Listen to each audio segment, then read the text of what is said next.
Talking about our commitment to climate change, right? It continues here every Wednesday on 10 Tampa Bay. It sure does. And Bobby Deskins is back with some of the stories making climate headlines this Our week. Changing Climate, OCC is what we call it here internally. But OCC. It's all kinds of stories. Down with down with the OCC, right? Yeah, you know me. Because there's a lot. If you go out there is a lot about the climate. And what we're trying to do is show you the data, show you why people are saying what they're saying.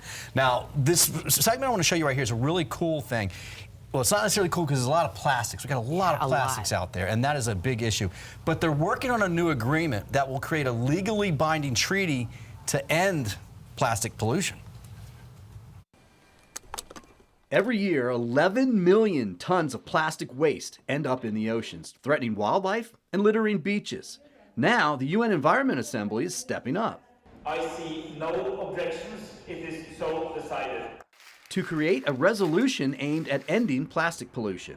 It really was a landmark decision to have all of the countries of the world decide that they want to have a plastic treaty. A negotiating committee will hold a series of meetings over the next 2 years to settle on a legally binding agreement, one that will put limits on the life cycle of plastics, from when and how they are made to how they are thrown away or recycled.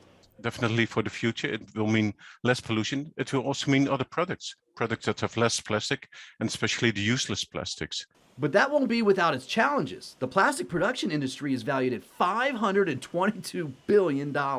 We got to move beyond the plastic age.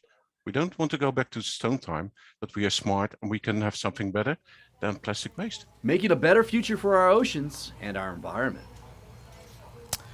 So really, to give you some perspective there, the UN Environment Program says plastic production soared from 2 million tons in 1950 to nearly 350 million tons. And what eventually has to happen, if you just think about it, is we got to stop at the top where you start making the plastics, because the plastics that are already made are already out there, right? But if we start making less products that are plastic, we will actually, in the back end, save ourselves with that pollution.